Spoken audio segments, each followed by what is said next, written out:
같이 보겠습니다. 창세기 25장 5절부터 11절까지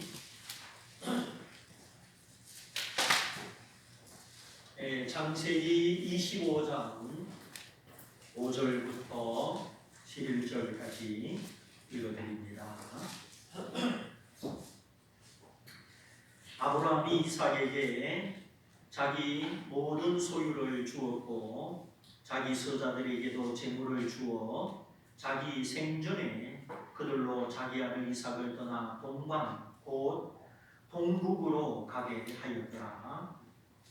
아브라함의 향년이 175세라. 그가 수가 높고 나이 많아 기운이 지나여 죽어 자기 열조에게로 돌아가매 그 아들 이삭과 이스마엘이 그를 마므레아 헷족소 소알의 아들 에브론의 밭에 있는 막벨라굴에 장사하였으니 이것은 아브라함이 헷족 속에서 산 밭이라. 아브라함과 그 아내 사라가 거기 장사되니라. 아브라함이 죽은 후에 하나님이 그 아들 이삭에게 복을 주셨고 이삭은 부엘라헤로이 근처에 거하였더라. 아멘.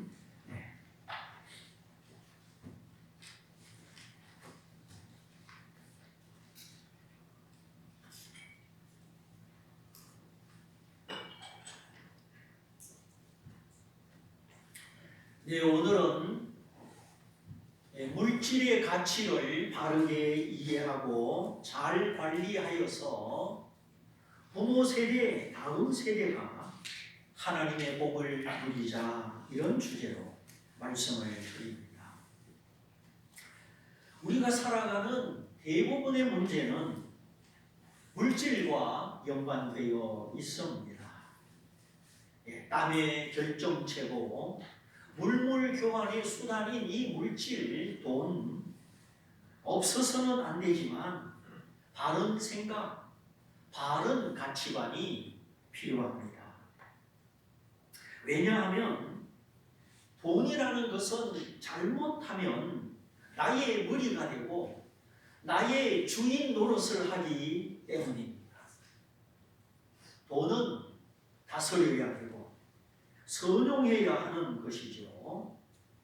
하나님이 원래 창조하신 물질의 가치, 물질이 있어야 하는 위치가 있습니다.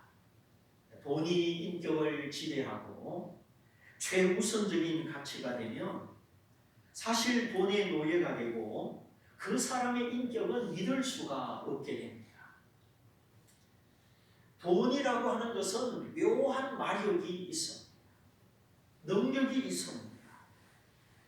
그러나 돈은 양날 가진 금과 같습니다. 잘 쓰면 덕이 되지만 잘 못 쓰면 복이 되는 속성 때문이죠. 그래 하나님의 원리대로 하나님의 목적대로 하나님께로부터 받은 것처럼 그렇게 사용하면 거기는 칭찬이 있고 영광이 있습니다. 그러나 돈을 추하게 쓰면 칭찬은커녕 욕을 먹게 되고 그 인격에 먹칠을 하게 되죠. 어린아이는 칼이나 총이나 위험한 무기를 다루면 안 되죠. 총기 소유가 자유로운 미국이라는 나라, 거의 하루에 한 번꼴로 총기 사고가 납니다. 학교에서 마트에서 사람이 많은 곳에서 사고가 나죠. 사회적 불만, 원한 관계, 때로는 터무니없는 동기 때문에 총기 사고가 발생합니다. 심지어 5살짜리 꼬마 아이가 아빠 총을 가지고 놀다가 3살짜리 동생을 해치기도 하였습니다. 5살짜리 눈에는 신기하기만 하지 총의 위험성이 보이지는 않는 것이죠. 사람이 다치거나 생명을 잃는 거 참 순간입니다.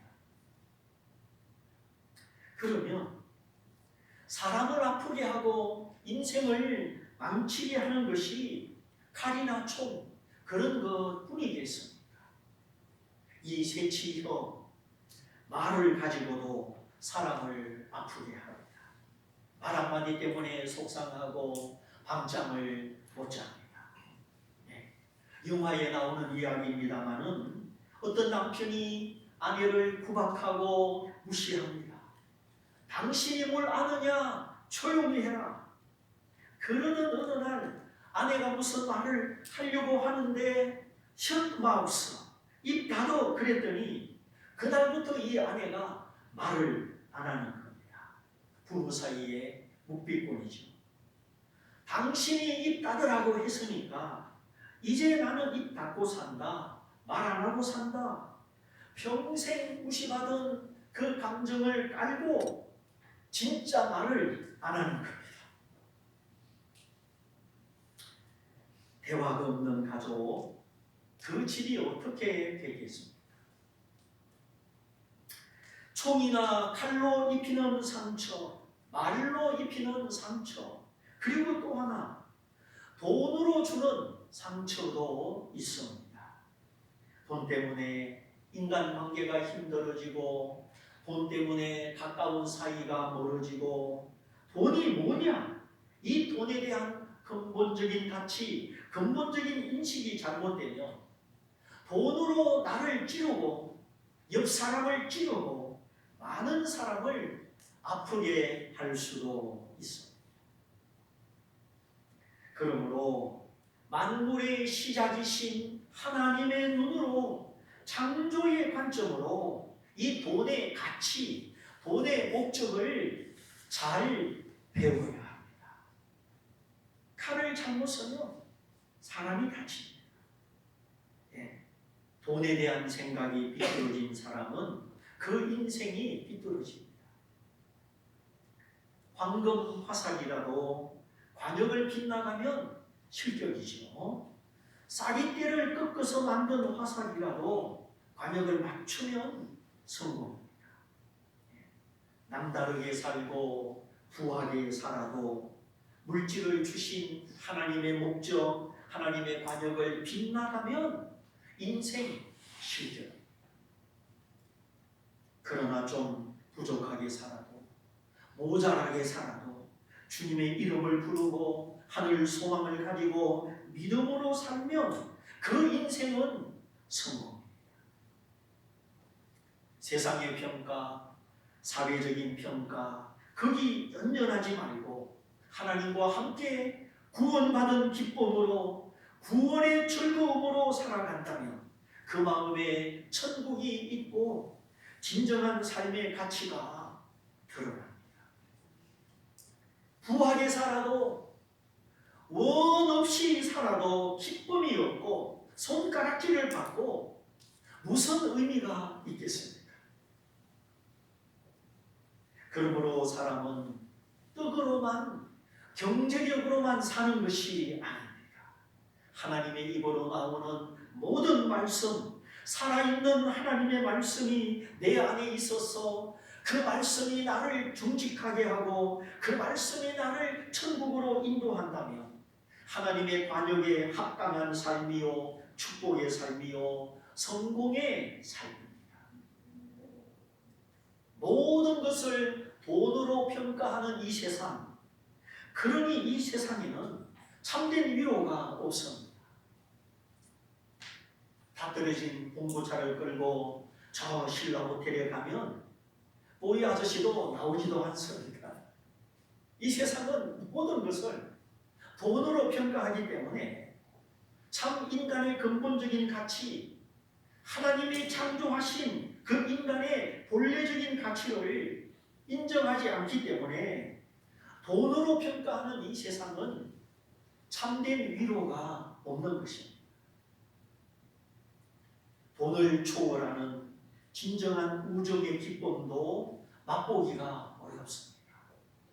얼마나 돈이란 것이 사람을 간격을 주고 사람을 이렇게 나누는지 모르죠. 돈을 헌신짝처럼 취급하고 그래서 사람을 얻고 천국을 얻을 수 있는 사람, 진짜 지혜로운 사람입니다. 하나님을 위한 거룩한 낭비, 거기에 하나님의 은혜가 있죠. 하나님을 얻을 수 있다면 저는 모든 것을 버릴 수가 있습니다. 자, 오늘 아브라함의 노년과 그 행복이 소개되어 있고, 또 한 가지, 아브라함이 죽은 이후에도 하나님이 이삭에게 복을 주셨다 말씀하고 있습니다. 어려운 말씀이 전혀 없어요. 그런데 이상하죠. 아브라함이 죽었는데, 이 세상에 존재하지 않는데 왜 하나님은 아브라함의 아들 이삭에게 복을 주셨을까요? 아버지의 믿음, 아버지의 헌신, 부모의 믿음, 부모의 헌신은 그가 이 세상을 떠난 후에도 그 효력이 살아있어서 하나님이 그 자녀를 축복하는 것입니다. 얼마나 멋있습니까? 예를 들어 제가 살아있을 동안 하나님을 섬기고 선을 행하고, 그래서 그 효력이, 그 공로가 내가 죽은 이후에도 하나님이 자녀들을 축복하게 한다면 이 얼마나 멋있는 일입니까? 그런데 부모가 남긴 삶의 발자국, 그것이 죽어서라도 자녀들에게 부담이 된다면 우리가 얼마나 조심해야 하며 신중해야 하겠습니까? 남들이 그렇게 산다고 무작정 사는 것이 능사가 아닙니다. 내가 하고 싶고 갖고 싶고 맛보고 싶다고 내 마음의 소원을 따라 그렇게 살아가는 것이 축복이 아닙니다. 하나님의 율법, 하나님의 성경은 분명히 말씀하시고 분명히 약속하셨습니다. 부모가 하나님을 사랑하고 그 율례를 순종하여 살면 자자손손 천대의 복을 받고, 부모가 우상을 숭배하고 불순종하면 3, 4대에 이르기까지 화가 임한다 하였습니다. 하나님의 은혜는 천대까지, 불순종의 증거는 3, 4대까지 이렇게 하나님이 말씀하셨어요. 그런데 이런 말씀은 구원에 관계된 말씀이 아닙니다. 행위, 공적, 공로, 선행에 관계된 말씀입니다. 보이지 않는 믿음, 속에 있는 믿음이 진실하다면 그 믿음이 삶을 통하여, 행위를 통하여 나타나겠죠. 물론 사람의 행위가, 사람의 선행이 죄를 속하지 못하고 구원을 주지 못합니다. 죄를 속하는 은총, 구원을 주는 능력은 오직 예수 그리스도 하나님의 아들 그리스도에게만 있습니다.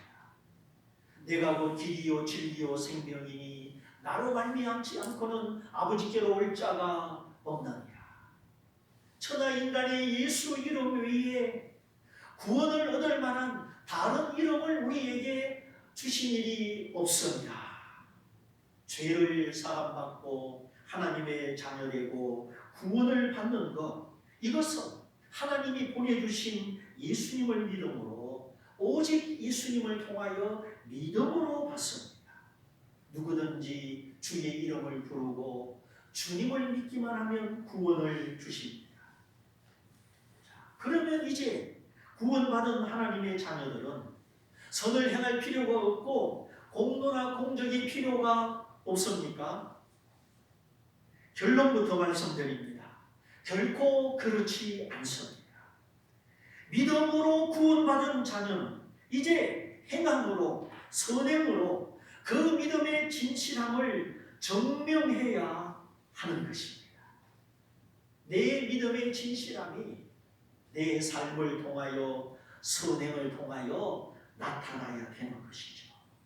자, 반지 끼워주고 결혼하면 끝입니까? 아니죠.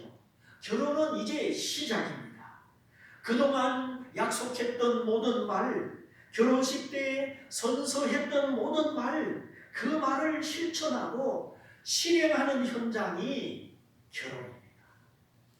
그러므로 결혼의 진실성은 결혼식으로 끝난 것이 아닙니다. 결혼하고 변하면 안 됩니다. 결혼은 시작이요. 이제는 서로의 진실함을 결혼 생활을 통해서, 삶의 현실을 통해서 구현해야 하는 것이죠. 그러므로 결혼 생활에는 많은 지혜가 필요합니다. 많은 기도가 필요합니다. 오래 참는 사랑, 하나님의 마음이 필요합니다. 내가 이 영혼을 실족시키지 않고 천국까지 데려간다, 천국으로 인도한다, 이런 마음의 자세, 이런 믿음을 가지고 내 영혼의 동반자로, 천국의 동반자로 서로를 바라보는 것입니다. 주님이 내 영혼을 구원하고 내 영혼을 책임지기 위해서 십자가의 그 생명을 바치신 것처럼, 결혼은 내 곁에 있는 사람의 영혼을 책임지고 그 영혼을 하나님께로 인도하고 부모, 형제까지, 내 자녀들까지 그 영혼을 돌보고 그 영혼을 책임지는 것입니다. 의식주를 공급하고 공부시켜주고 그것만이 부모의 역할이 아닙니다.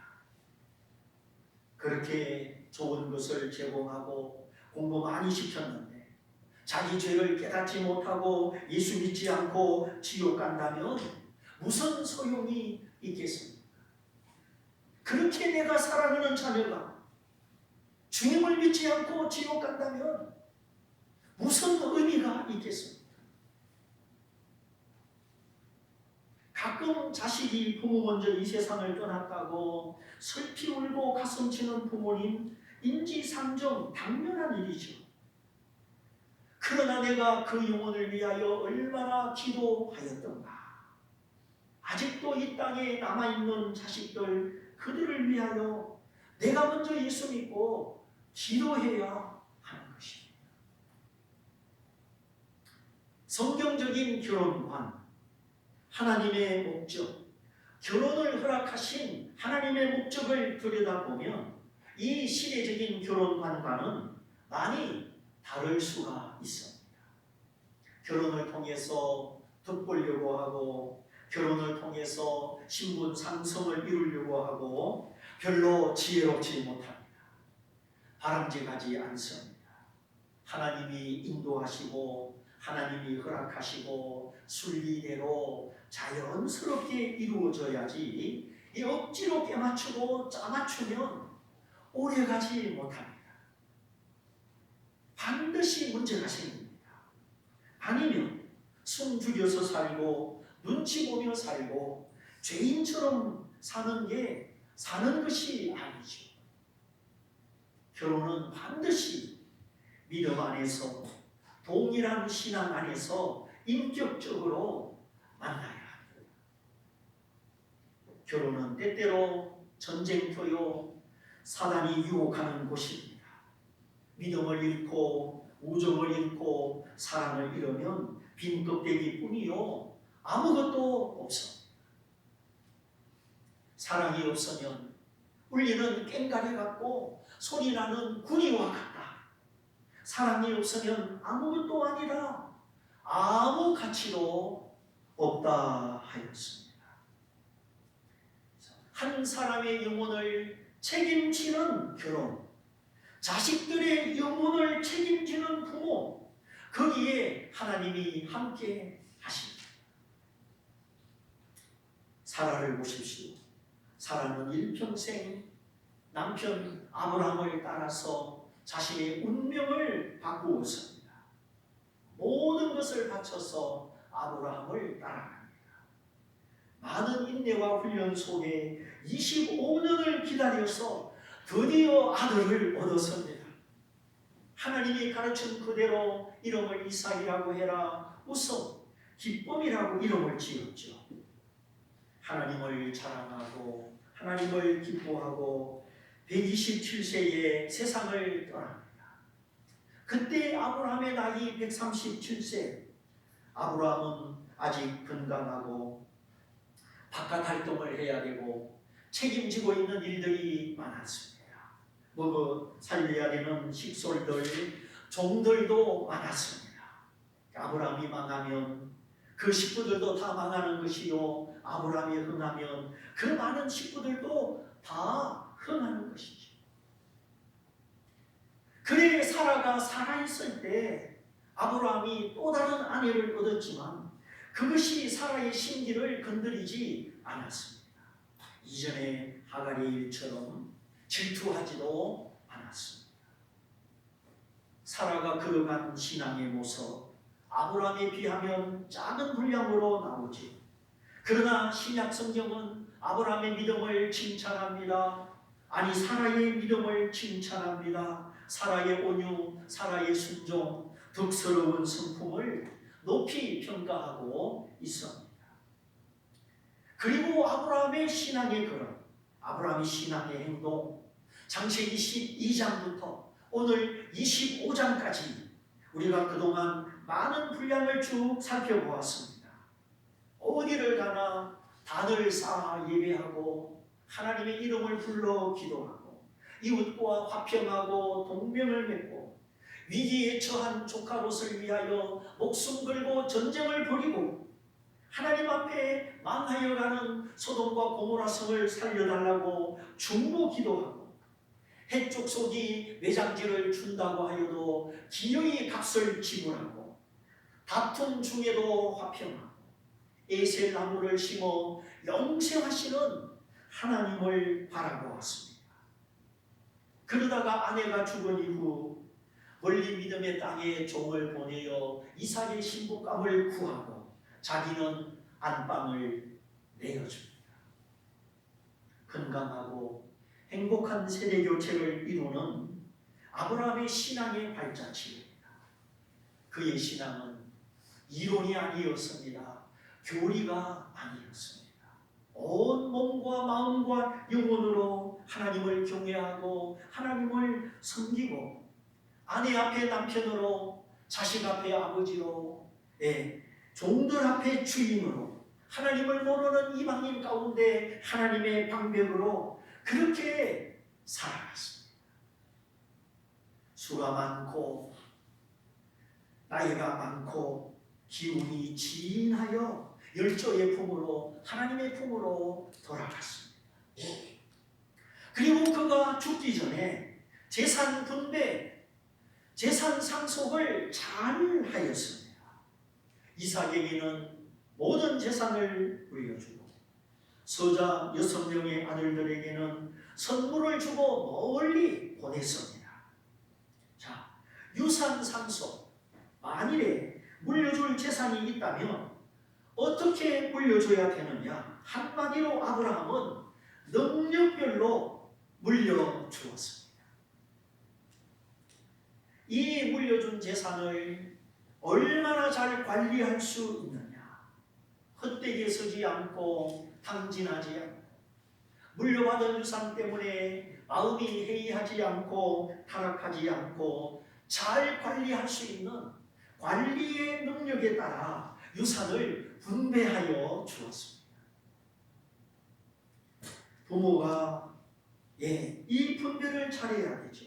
유산 분배는 절대 누구를 편애하거나 막내기 때문에 불쌍하다고 더 주거나 그러면 안 됩니다. 부모가 유산 분배를 잘못함으로 자녀들을 망치고 형제들의 의가 상하게 합니다.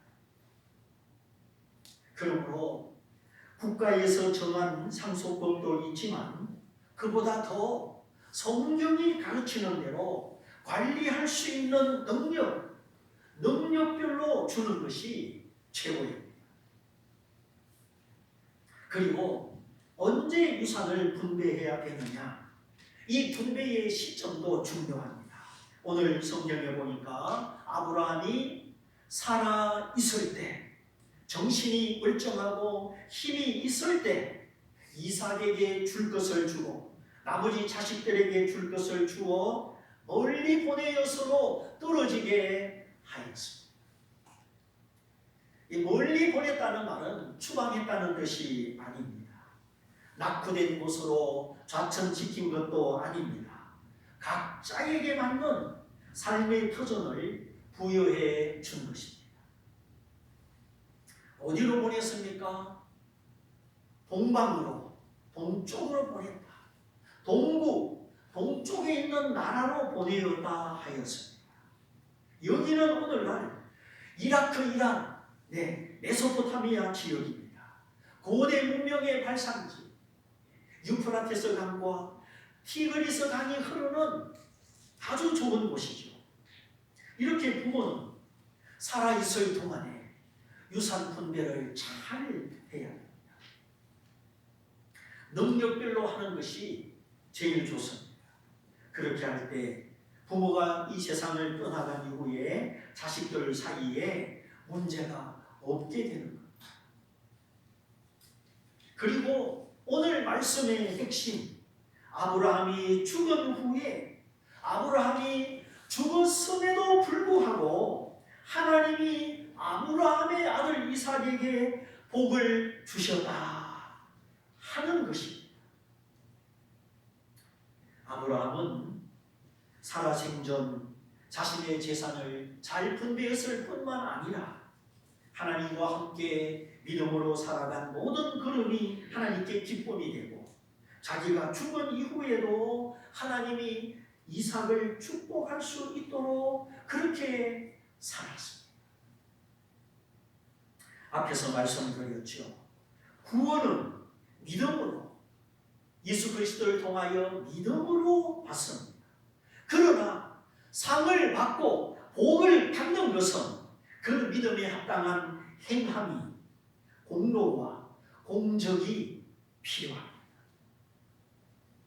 천주교, 구교가 공로, 공적을 강조하는 반면 우리 개신교, 신교는 믿음을 강조합니다. 십자가에 죽으시고 부활하신 그리스도를 강조합니다. 천주교, 구교가 믿음으로 구원받는다 이렇게 가르치지 않고 믿음 더하기 행함, 믿음 더하기 선행 이렇게 성경과 다르게 잘못 가르침으로 말미암아 오늘 우리 기독교는 믿음만 강조하고 선행을 무시하는 경향이 있습니다. 물론 천국 가기 위하여 구원을 얻는 조건으로 선행을 강조하면 안 되죠. 예수님의 100% 완성된 구원을 무시하고 인간의 선행, 인간의 공로를 덧붙이면, 예수님께 덧붙이면 안 되죠. 만일 그렇게 하면 예수님의 구원은 불완전한 구원이 되고 예수님은 다시 고난을 받아야 되고 기독교가 무너집니다. 구원이 무너집니다. 예수님 외에 구원의 조건으로 선행을 더하면 기독교는 무너지고 하나님의 은혜는 사라지고 인간은 자랑할 것이 생기게 되고 큰일 나는 것입니다. 그래서 성경은 다 이루었다. 주님이 십자가상에서 내 모든 죄를 다 해결하시고 우리의 구원을 다 이루었다 말씀하셨습니다. 하나님의 아들의 생명, 그 피값이 지불됨으로 예수님은 우리의 구원을 다 이루셨습니다. 내가 어떤 것을 보태지 않아도 될 만큼 완성하셨습니다.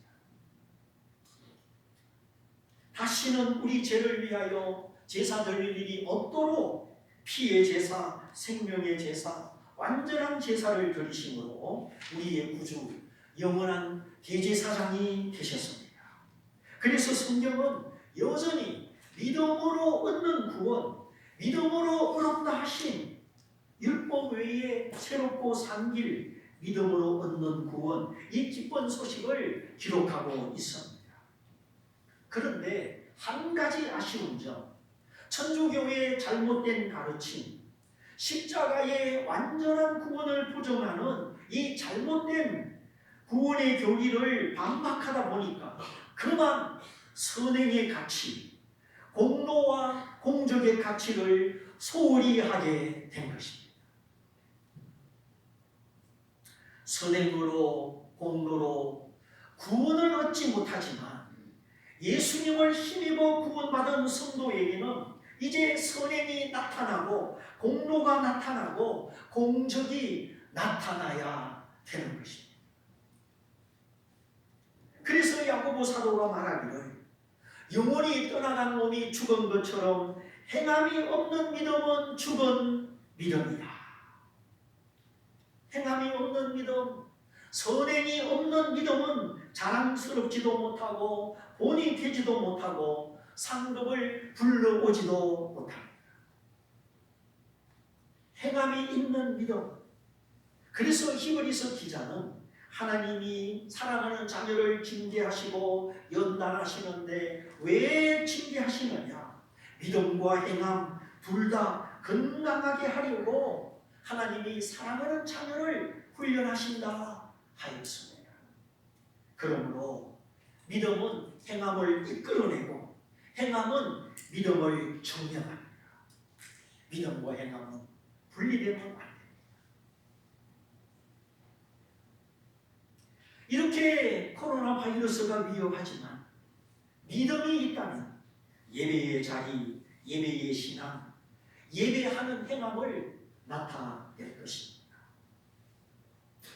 아브라함이 죽었는데 하나님이 아브라함의 아들 이삭에게 복을 주셨다. 성경은 왜 이 내용을 기록하고 있을까요? 아무리 짧은 문장, 한 문장이라 하여도 성경에 기록된 것은 다 뜻이 있습니다. 살아생전 부모의 신앙, 부모의 헌신, 그것은 부모가 죽음으로 끝나는 것이 아니라 죽음 이후에도 하나님께 기쁨이 되고 향기로운 제물이 되어서 하나님으로 하여금 그 자녀들을 축복하게 하신다 하는 것입니다. 내가 심은 나무가 무럭무럭 자라서 내가 죽은 이후에도 큰 나무로 자라는 것처럼 하나님을 위하여 심는 것은 하늘의 영원한 상급으로 쌓이고 이 땅에서 우리 자녀들을 축복하게 만듭니다. 올해 하나님이 저에게 주신 말씀, 내가 어려서부터 늙기까지 어인이 버림을 당하거나 어인의 자손이 걸식함을 보지 못하였도다. 저가 종일토록 은혜를 베풀고 구워주니 그 자손이 복을 받는도다. 우리 다 같이 한번 따라해 보겠습니다. 그 자손이 복을 받는도다. 아멘. 부모가 구워주고 은혜를 베풀고 구제하였으니 그렇게 하는 사람이 의인인데 그러한 의인의 자손이 걸식함을 빌어먹는 모습을 보지 못했고 하나님이 풍부한 것으로 채우셨다. 그 자손, 부모가 선을 행한 그 자손이 복을 받는도다. 제가 올해 이 말씀을 받았을 때 제일 먼저 생각나는 사람이 있었습니다. 혜린이 친할아버지 이지훈 집사의 부친이었습니다. 목회하시다가 그 성도들을 사랑하고 섬김으로 얼마나 많은 물질 봉사를 하셨는지, 비록 그것이 사람의 눈에는 열매 맺지 못하고 사람의 눈에는 나타나지 않았지만 하나님은 외모를 보지 않고 중심을 보시는 분이십니다. 때로는 지혜가 부족할 수 있고 방법이 부족할 수 있지만 하나님은 그걸 떠나서 성도를 사랑하고 영혼을 사랑하는 그 중심을 보셨습니다. 물론 내 혜린이 엄마 아빠 부지런하고 아껴 쓰고 옷 입는 거 보면은 그저 그런 옷을 입어요. 비싼 옷도 없고 제대로 된 옷이 없어요. 그런데 왜 하나님이 복 주실까? 저는 목사님, 사모님, 그 부모님이 심어놓은 선행, 구제, 교회를 세우기까지 모든 것을 바친 그 헌신, 그것이 씨앗이 되고 바탕이 되어 하나님이 복 주신다 생각합니다. 하나님은 만홀이 여김을 받지 아니하시나니 사람이 무엇으로 심든지 그대로 거두리라. 오늘 우리에게 선행이 필요합니다. 믿음의 공로, 헌신의 공적이 필요합니다. 선행으로 구원을 받는 건 아니지만 선행에는 많은 약속과 복이 있습니다. 하나님은 신실하신 분이십니다. 하나님은 의로우신 분이십니다. 반드시 그 말씀을 이루시는 분이십니다. 그러므로 우리가 주께 받은 은혜를 기억하고 주 예수를 믿어 믿음으로 받은 구원을 기뻐하고 그 은혜 그 기쁨으로 심고 거두는 은혜, 행함으로 받는 축복, 공로와 공적으로 자손들을 축복하는 이 거룩한 봉사, 그 의미와 그 가치가 여러분의 것이 되기를 바랍니다. 아브라함의 물질 관리와 자손의 축복, 많고 적음을 떠나서 믿음으로 관리하고 감사함으로 관리하고 또한 선행과 섬김으로 공로와 공적을 통해서 내가 살아있을 때도 하나님의 복을 누리고 내가 이 세상을 떠난 뒤에도 나의 자녀들이 복을 받습니다. 그러므로 자녀를 축복하는 진정한 방법 간략히 정리하고 말씀을 마칩니다.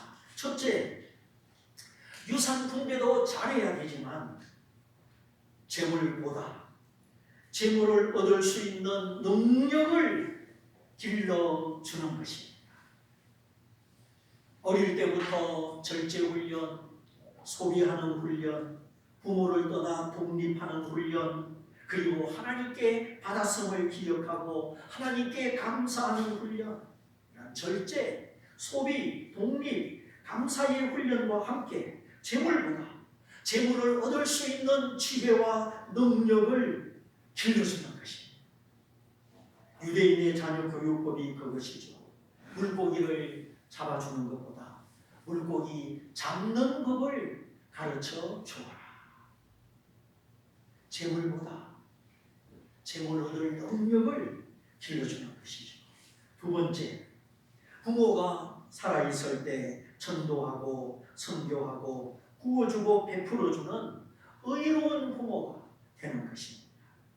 그러면 그 의로운 부모의 자녀를 하나님이 축복하십니다. 그리고 세 번째, 자녀에게 알맞는 직업군을 찾아보고 연습하는 것이죠. 자, 아브라함이 죽은 이후 하나님이 그 아들 이삭에게 복을 주셨는데 그 다음 말씀, 맨 마지막 말씀, 이삭은 브엘라헤로이 근처에 거주하였더라. 브엘라헤로이는 이집트로 내려가는 남방인데 거기 미디안 사람, 아라비아 사람들이 다니는 무역로가 있습니다. 그러니까 이삭은 아버지의 가축, 목축업을 물려받았지만 아버지를 답습하지 않고 이삭에게 맞는 자기 적성에 맞는 무역업을 하고 있었던 것입니다. 물려받은 목적업만 해도 생활에 염려가 없었지만 생활을 떠나서 이삭은 자신에게 맞는 직업군을 가지고 있었다 하는 것이죠. 그래서 섣불리 정하지 말고 기도하고 찾아보고 아니다 싶으면 일단 적어두고 또 찾아보고 또 연습하는 그런 과정이 필요합니다. 한번 정하면 그것이 길게 가기 때문이죠. 자, 아브라함의 믿음이, 아브라함의 선행이 그가 죽은 후에도 그 효력이 살아서 하나님이 이삭을 축복하게 하셨습니다. 하나님을 위하여, 교회를 위하여 힘든 것 절대 헛되지 않습니다. 믿음으로 구원을 받았습니다. 그 믿음에 합당한 행함과 선행과 물질을 통해서 행복한 노년을 맞이하시고, 그리고 우리 자손들을 축복하는 우리 모두가 되시기를 주님의 이름으로 축원드립니다. 우리 말씀을 붙잡고 함께 기도하겠습니다. 주님, 하나님은 물질에 많고 적음을 떠나서 하나님을 사랑하고 하나님을 위하여 헌신하는 그 마음을, 그 중심을 받으시는 하나님, 오늘 내가 가진 모든 물질이 하나님께로부터 주어진 것임을 알게 하시고, 이 물질을 많든지 적든지 믿음으로 관리하고 감사함으로 관리하고, 그리고 하나님을 위하여 심는 믿음 속에서 나의 노년이 주 안에서 평안하게 하시고 수가 높고 장수하게 하시고, 내가 죽은 이후에도 내 자녀들을 축복하는 이런 은혜의 삶이 있게 하여 주옵소서. 우리 같이 기도하겠습니다. 할렐루야.